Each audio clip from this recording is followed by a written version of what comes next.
یہ کہانی بہت پرانی ہے۔ بصرہ کے شہر میں ایک رات معمول سے ہٹ کر طوفانی تھی۔ شہر کی گلیاں بارش سے بھیگ رہی تھی اور لوگ اپنے گھروں میں دب کے بیٹھے تھے، مگر شہر کے مرکزی بازار میں ایک تاجر حمید بن رشید اپنے قافلے کی تیاری میں مصروف تھا۔ حمید نہ صرف اپنے وقت کا ایک کامیاب تاجر تھا بلکہ اپنے نیک دل اور مددگار رویے کی وجہ سے شہر بھر میں مشہور بھی تھا۔ وہ یتیموں، بیواؤں اور غریبوں کی مدد کرنے میں کبھی پیچھے نہیں رہتا تھا۔ اس بار اس کا مقصد صرف منافع کمانا نہیں تھا بلکہ وہ اس سفر سے حاصل ہونے والی آمدنی سے بصرہ میں ایک مدرسہ اور ایک مسجد تعمیر کرنا چاہتا تھا۔ قافلہ اگلے دن طلوع آفتاب کے وقت روانہ ہونا تھا، مگر یہ رات حمید کے لیے سکون بھری نہیں تھی۔ وہ بے چینی محسوس کر رہا تھا جیسے کچھ غلط ہونے والا ہو۔ اگلی صبح سورج کی پہلی کرنوں کے ساتھ قافلہ روانہ ہوا۔ یہ قافلہ 200 اونٹوں پر مشتمل تھا جن پر قیمتی سامان جیسے ریشم، مسالے اور سونا لدا ہوا تھا۔ قافلے میں تجربہ کار محافظ اور کئی تاجر بھی شامل تھے۔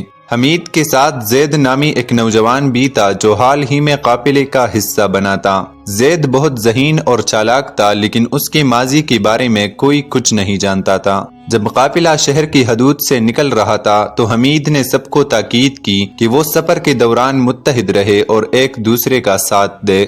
قافلے نے ابتدائی چند دن کامیابی سے گزارے۔ وہ سرسبز وادیوں اور چھوٹے دیہاتوں سے گزرتے رہے جہاں وہ تجارت کرتے اور آرام بھی کرتے رہے۔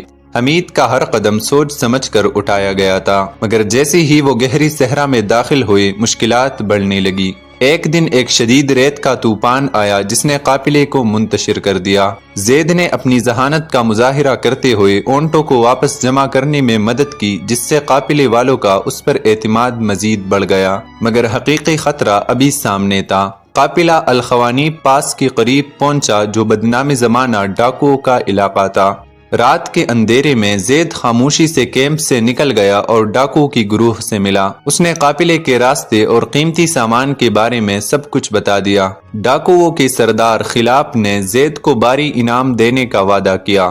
اگلی رات ڈاکوؤں نے حملہ کیا۔ وہ بے رحمی سے قافلے پر جپٹ پڑے، کئی محافظوں کو قتل کیا اور قیمتی سامان لوٹ لیا۔ زید جو یہ سب دیکھ رہا تھا خاموش رہا۔ حمید زخمی ہونے کے باوجود اپنے چند ساتھیوں کو بچا کر صحرا میں لے گیا۔ حمید اور اس کے ساتھیوں کو صحرا کی سخت حالات کا سامنا تھا۔ کھانے اور پانی کی قلت نے ان کی حالت خراب کر دی تھی، مگر حمید نے اپنی ہمت نہیں ہاری۔ وہ اپنے ساتھیوں کو مسلسل حوصلہ دیتا رہا اور کہتا رہا کہ یہ وقت ایک آزمائش ہے، ہمیں ہار نہیں ماننی چاہیے۔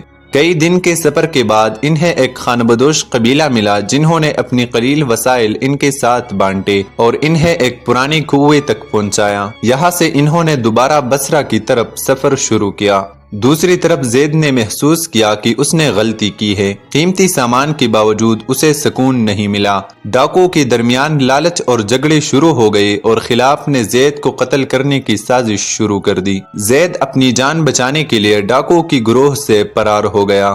راستے میں اس نے فیصلہ کیا کہ وہ حمید کے پاس واپس جائے گا اور اپنے گناہوں کی معافی مانگے گا، چاہے اسے اس کی قیمت اپنی جان سے کیوں نہ چکانی پڑے۔ حمید اور اس کے ساتھی جو اب بصرہ پہنچنے والے تھے، ان کو اچانک زید ملا۔ وہ بہت تکا ہوا اور شرمندہ تھا۔ زید نے حمید کے سامنے اپنی تمام گناہوں کا اعتراف کیا اور کہا، مجھے معاف کرنے کا حق نہیں، لیکن میں اپنی غلطی سدھارنا چاہتا ہوں۔ حمید جو ایک نرم دل انسان تھا، اس نے زید سے کہا، اگر تم واقعی اپنی غلطی پر پچھتا رہے ہو تو ہم تمہیں معاف کرتے ہیں۔ زید نے اپنی جان خطرے میں ڈال کر ڈاکو کی خفیہ ٹھکانے کا پتہ دیا۔ حمید اور اس کے ساتھیوں نے وہاں سے سامان واپس لے لیا اور بغیر کسی خون خرابے کے قافلہ دوبارہ مکمل ہو گیا۔ جب قافلہ بصرہ واپس پہنچا تو پورے شہر میں خوشی کی لہر دوڑ گئی۔ حمید نے لوٹے ہوئے سامان سے مدرسہ اور مسجد تعمیر کی۔ زید جو اب ایک بدلا ہوا انسان تھا، اس نے اپنی زندگی غریبوں کی خدمت کے لیے وقف کر دی۔ حمید کی یہ کہانی بصرہ کے لوگوں کے لیے ایک سبق بن گئی اور لوگ اس بات کو سمجھ گئے کہ معافی اور ایمان میں طاقت ہے اور مشکلات ہمیشہ کے لیے نہیں رہتے۔ دوستو، یہ کہانی نہ صرف ایک سفر کی داستان ہے بلکہ ایمان، معافی اور انسانیت کی طاقت کی ایک مثال بھی ہے۔